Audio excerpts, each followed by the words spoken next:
We have approximately 80 cases that are beyond the 9-month period. Approximately 25 of those were designated for mediation, but we do not now have mediation. RISC has provided me with 3 outside investigative firms, but it appears that only 2 of them will work because they don't. One only has 1 investigator, and the other 2 have multiple investigators. So we will interview them, and we will procure a contract for outside investigators. The board admin position has been created at a level E12, and it should be posted within a couple of weeks for hiring.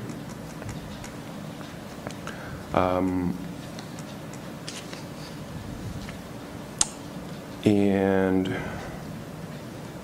other than that, I stand for questions.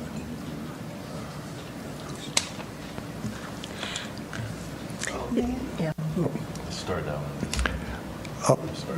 What's the board admin position that you were referring to?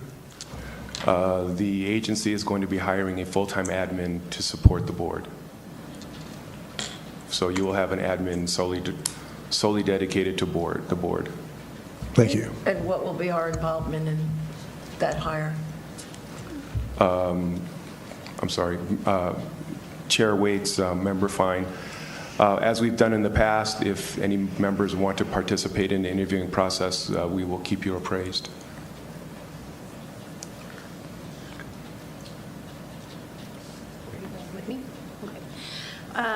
Thank you so much for the update on the cases that are past the 9 months. 25 you said designated for mediation, but there is no mediation currently in place. So what happens with those cases? Chair Waits, Vice Chair Galloway, if we don't institute a mediation policy relatively soon, then we will have them investigated. Okay. And the other, 55? Can you give us an idea of what's going on with those or where they stand as far as getting them caught up? Some of them are part of a performance improvement plan, and then others will be farmed out to the hired contracted investigators. Yesterday, I opened up the 66th investigation for essentially the 10 weeks of the first year. So we're at record volumes for complaints at this point. Sure. It sounds like you need the resources. Will you keep us up to date on those? And as they're progressing, just kind of let us know. Do you have an idea once you hire or contract this investigative firm, how long it should take to go through those? Just ballpark. Chair Waits, Vice Chair Galloway, that will depend on the number of investigators that they have, and so I can't give you a definitive answer as to how long that will take. Do you have a time frame in mind that you would like to see, like if you had all of your hopes and dreams come true for these cases? Well, Chair Waits, Vice Chair Galloway, I suppose if they had the requisite number of investigators, that we could assign them all out and have them returned within a 90 to 120 day time frame. Fair enough. Thank you. Zoe? Okay, so you're hiring an investigator. Are you hiring these individuals? Are you going through firms, local firms in town, or how did you post and get the information from these applicants? Chair Waits, Board Member St. John, these are contracted firms that are approved vendors through the City of Albuquerque. Okay. And how long does that process take for you to secure a contract?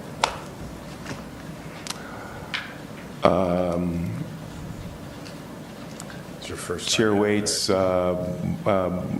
Board Member Fine, I think if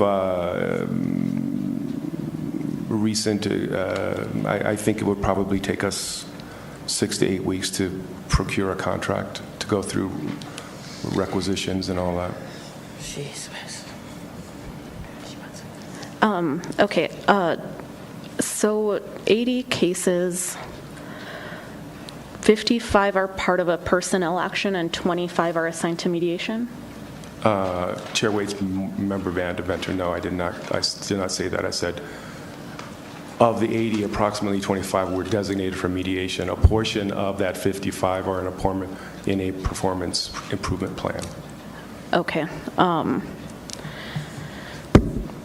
Am I allowed to ask how many are not a part of the performance improvement plan? Because that would be, because if I'm understanding correctly, those that are not a part of a PIP are, those are the ones that you are sending to an outside firm. Did I get that right? Chair Waits, Member Van Deventer, that's correct.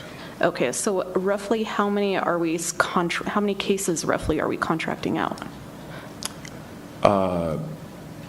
Chair Waits, Member Van Deventer, if you're speaking only of the backlog, I would say we would probably be looking at the neighborhood of about 35.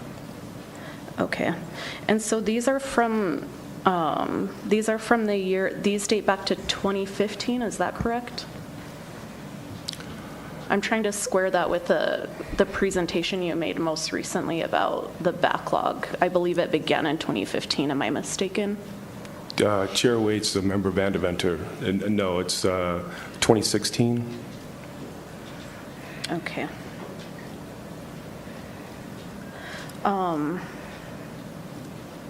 Is it possible, can we send all of those cases that are not assigned to mediation, can we contract out all of those cases just for the purposes of getting complainants their results more quickly? Chair Waits, excuse me, Member Vanderbilt, if that's the board's wishes, I can certainly not have any of them mediated and have them all investigated. No, sorry. Of those cases that are not assigned to mediation. They're not currently assigned. They were set aside for mediation, but the mediation program expired. We thought we were going to have the mediation program come back relatively quickly, but in the time frame, we had a new judge assignment, and the stipulations to reinstitute the mediation program have been delayed based upon a judge assignment as one of the factors. Okay, so let me clarify what I was asking. Because we have a chunk that's for mediation. Maybe it's not an official assignment, hasn't occurred, but like a mediation chunk, and then all the rest. And then the pile that's all the rest, that contains cases that are a part of a PIP, plus others that are not part of a PIP. I'm wondering if that second chunk that's not for mediation in total can all of those, can we assign all of those? Because those cases that might be wrapped up in the PIP, if we make the decision to not contract those out, those complainants might be waiting longer than they might otherwise need to, and they might have already been waiting since 2016 in some cases. So I'm just thinking about expediting the processing of these outstanding cases. Can we contract all of those out, or are the ones that are assigned or a part of a PIP action, are those off limits to us for? Okay. I wonder if the board should consider, so what exactly happened with mediation? Because the last I heard was that we finally had our mediation program in place. I vaguely remember something about some sort of term limit that we discussed at a compliance plan meeting. It might be in the CASA, but we discussed extending, like the mediation is in a pilot program, and we discussed extending that program. I wasn't aware that the mediation program expired. Just generally, where does that stand, the mediation program? Chair Waits, Board Member Galloway, the mediation program was brought to before the court because it in order to mediate, it was necessary to have a court order. I believe the paragraph is 283, which the Department of Justice and the city and ourselves entered into an agreement for a 6-month trial, and that 6-month trial expired. The parties discussed expanding it for a year. However, that would require new motions and new stipulations. Those new motions and stipulations have not been filed at this point because of the change in judge. Okay. I don't know. I wonder what everyone else thinks of this. I tend to be a big fan of mediation. I think that it's what works. I think it's much more effective than discipline is. I wonder, though, if, we're talking about really old cases, I wish I had like a pile of books or data or something to stand on, but like my hunch is that if a case is already somewhat old, that mediation might not be as effective. And in order to work our way through the backlog, maybe we should go ahead and say, hey, that stack of 25, if we're going to be farming out some of our cases, maybe we should move that those get farmed out as a part of the contract. Just a thought, I wonder. Well, I agree with what you said. I mean, these have been waiting. Mediation's not available. So let's get this done and send it to the independent investigators that Director Harness is going to hire. I agree with you.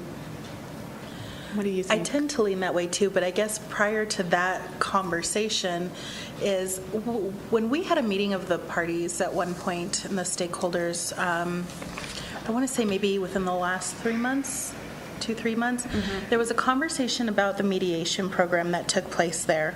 And one of the concerns was that it wasn't as effective as all had hoped it would be. And I'm wondering if, to your point, that may be because the cases are so old. So I guess that's my question. The cases that are being mediated, is there a time frame at which it becomes kind of, we're not going to put this through to mediation, we're going to investigate it or administratively close it or whatever the case may be? Do you guys have that kind of line in the sand?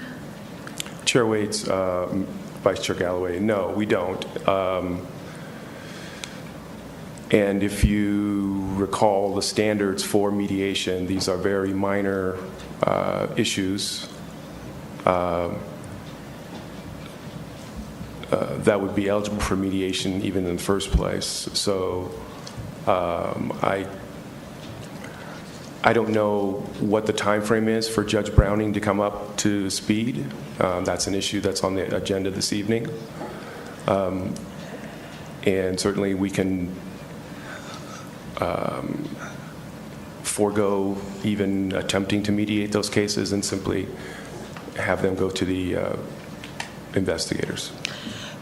And just kind of to tie up my question, is it your expectation that once you've reached a certain point, like once it's been a year, for example, since an incident occurred, that the likelihood of somebody wanting to take additional time to mediate these relatively minor circumstances would be kind of lower occurrence, that would actually be successful? I mean, does that make sense? Certainly, Chair Waits, Vice Chair Galloway, sure, that certainly makes sense. I'm just reporting out the numbers as you requested and providing some context. So, Sure.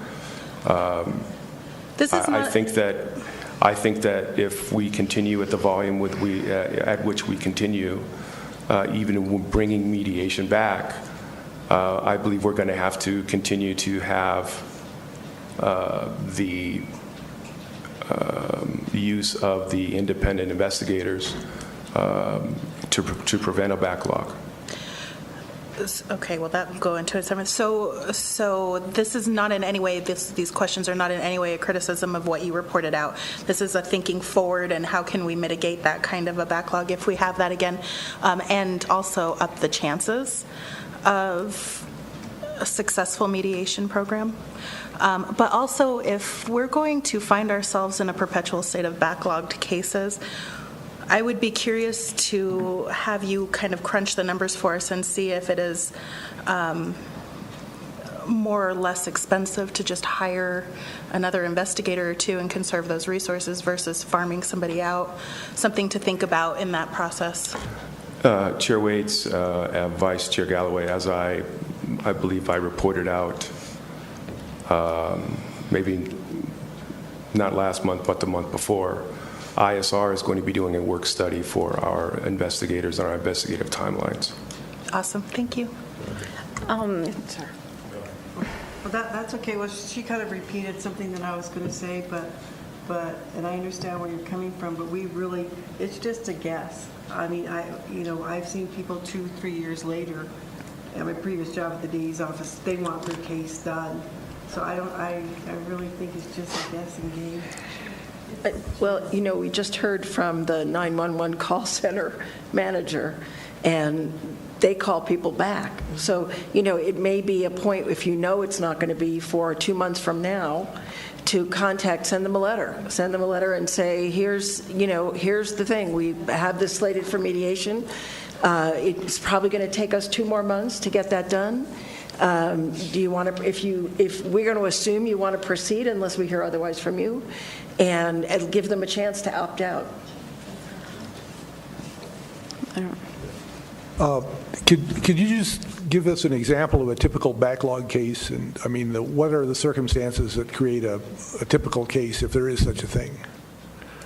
I'm just curious to understand what a backlog case is about. Well, Chair Waits, Board Member Dr. Cass, given our case volume, we have to prioritize which cases we have to ensure are going to be within the timelines.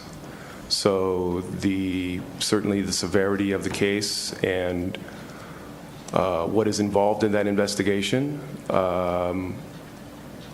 will cause the backlog. So for 132.18, well, we had to take the investigator out of rotation, and she spent all of her time on that case to make sure that the timelines were in. And so all of the other cases, which might be about a traffic accident report, or it's minor and or less severe, causes the backlog. So we've had to take each investigator out of rotation this year, or not this year, but within the last year. And if they have cases that are already assigned to them, and another case takes precedence or priority, that's how it develops. Thank you. Thank you. My bigger concern on backlog cases are the use of force and officer-involved shooting cases that we still don't have from the ABD, and you were going to check on that. I know it's a different backlog, but I just wondered if you had given that some thought, if you had learned anything about why we're not getting those cases. Chair Waits, Member Fine, I believe that's actually the discussion for 2-58, the Force Review Board. Oh, okay. All right. So I don't know for sure, but like what my intuition is telling me is that maybe we should just have these cases that were set aside for possible mediation go to our outside investigators just to kind of make them complete, because right now there is no timeline set up for when this this mediation might occur. There's this whole, like, first the judge has to get on the bench, and then there has to be a whole discussion about whether or not mediation is going to continue. That might end up taking several months, and these are cases that are already quite old. I kind of feel like if we're sending roughly 25 cases out for independent investigation, maybe we should add these to them just to merely for the purpose of just getting them done. We have, according to Mr. Harness' expectation, we got 2 months in the investigator business as well to find vendors that are investigators that we could pawn them out to. So we're months away from reality anyway. So that's a frustration and one that we have to fix. I also have to say something about, I don't think it's my job as a board member to tell the director how to do it. I can tell you that I'm tired of hearing they're not done. And I don't want the same report next time. Everything we ask about, you can't get there from here because, and I understand that this is the city and that's how everybody operates, but it's not good enough for me, in my opinion. It's not okay. And I don't know what you do about that, but I think that's his to figure out myself. Well, once again, I agree with Board Member Bennett that these cases, I don't want them to sit here tonight and say, well, if this happens, if that happens, then these 25 cases will be investigated. So I don't know, what about we take a vote to send these 25 cases to the outside investigator? We don't have one. We don't have an outside investigator. And I agree with Member Fine, like we're not even at that point yet. We haven't hit that particular stop sign. So how do you propose that we keep track of these? I say we give Director Harness until the May board meeting to come back and tell us what the solution is going to be.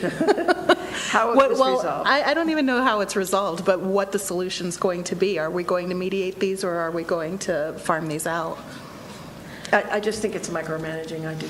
But don't you think, wasn't it just stated that mediation is kind of out of the picture now? They're both out of the picture Yeah. because of the timeline. Both of them. Both of them? So in a couple of months, by Director Harness's expectations, we should know which of the two is going to be the more viable option to dispense of these cases. And you just tell us when we get to What that you place, decide. what you decide and why. That's it. So we don't lose this, can we go ahead and ask this to put on the agenda? For May. For May, yes. Okay. I won't lose it. So it doesn't Okay. get lost. Yeah, that's fine. I mean, I really was looking for everyone's suggestions. I'm not interested in micromanaging either. It was just an idea. I have no strong feelings about which way it goes. I guess I was just thinking about, like, what could be most expedient is sort of my interest at this stage with these particular cases. So I'm completely fine with that. Expediency would get my vote for sure, but it's not available to us at this I moment. see what you're saying. We just don't know which it is, so. So, Mr. Harness, you'll make sure we get that on the agenda. Chair Waits, absolutely. I think that there needs to be a more broad examination of investigations and timelines and obligations. There is no statute of limitations for a complaint. There's no limitation on the type of complaint that we investigate. The investigative timelines are relatively short in compared to practices across the nation. And I would appreciate that the board have a broader discussion in aiding the agency with investigations and timelines. How so? What do you propose? Because this came about either as an ordinance or CASA compliance issue originally. So what would you like to see us to do? How can we help you facilitate that? Chair Waits and Vice Chair Galloway, there were and have been discussions about establishing a tier evaluation for complaints for the priority of their investigation. There has been the discussion of modifying the settlement agreement because the settlement agreement timelines are simply a factor based upon the collective bargaining agreement with the APOA. So there are options that could be brought forward in discussions with the Department of Justice and the monitoring team to have those change. And obviously, the additional staff or farming out the cases to an outside investigative agency, that's an option as well. Chair Waits and Vice Chair Galloway, certainly, and we are also adding a position of complaint coordinator. So there's going to be a full-time position for complaint intake, which should help some of the efficiencies as well. We have the analyst position that is still within our budget, that is unfulfilled, that in discussions with HR, we can fill that position.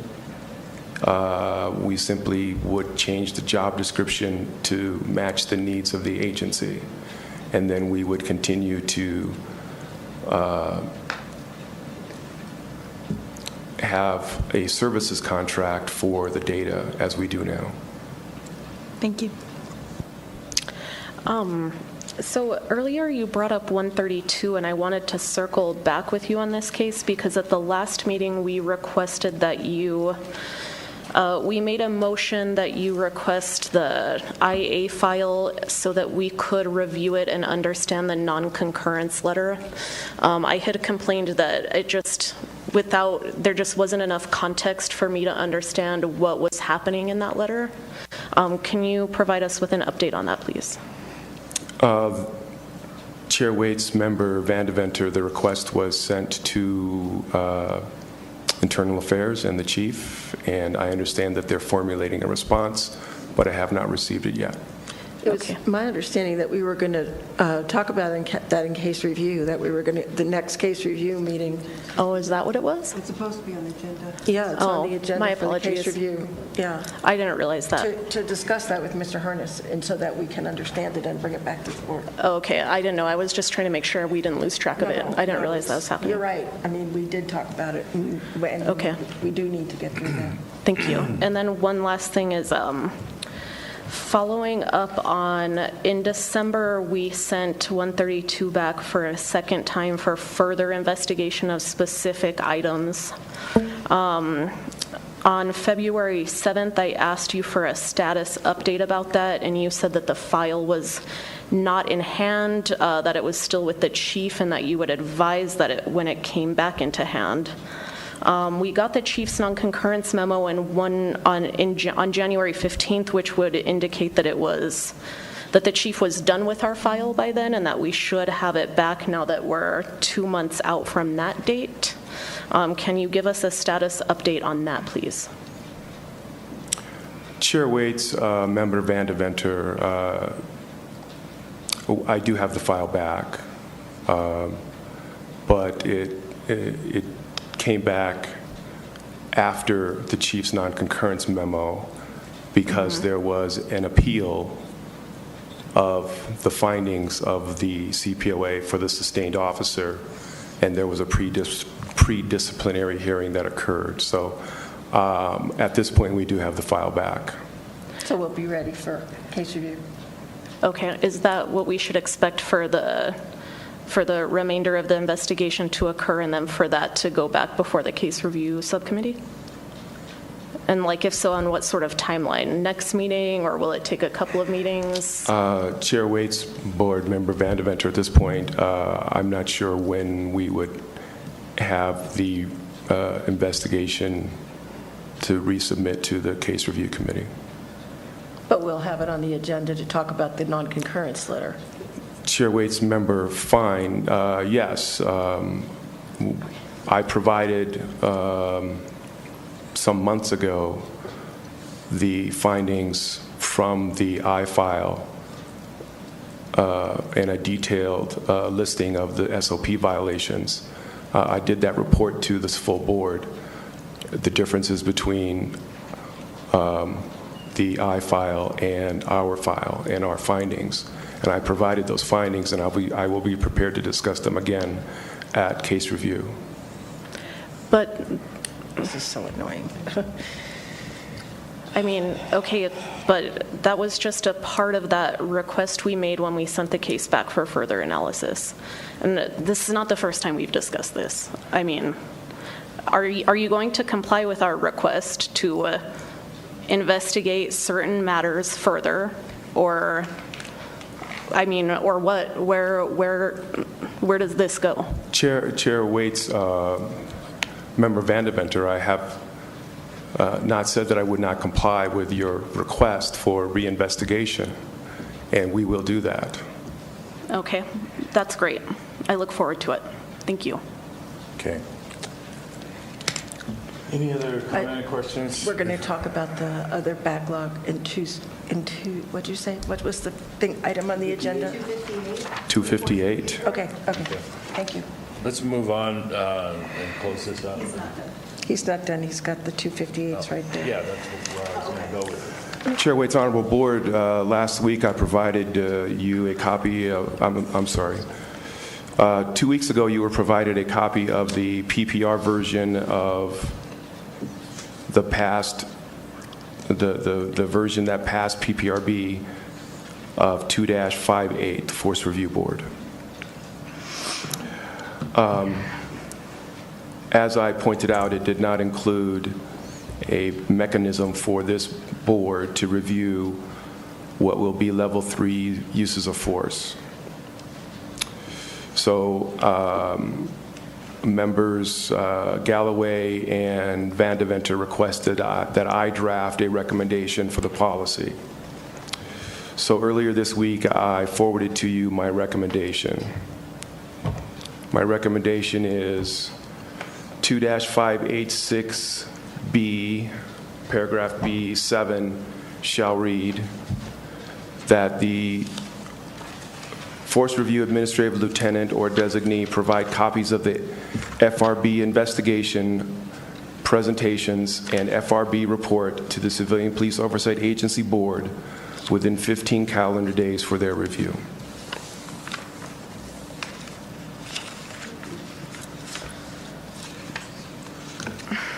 Is that in our attachments, in our board packets?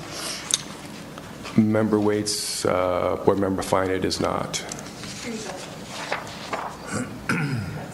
This is the one I read, but I just want to see it again. I'm satisfied. Yeah, I think we need a motion. Okay. I move that we accept the language you drafted. Thank you for doing it. Chair Waits, Vice Chair Galloway, I believe you would need to move that this become a recommendation from the board. That's the motion. That's the motion, that we formally recommend this to the powers that be at APD. Can I get a second, please? I second. All in favor? Aye. Aye. Any other comment? Thank you. Thank you, Ed.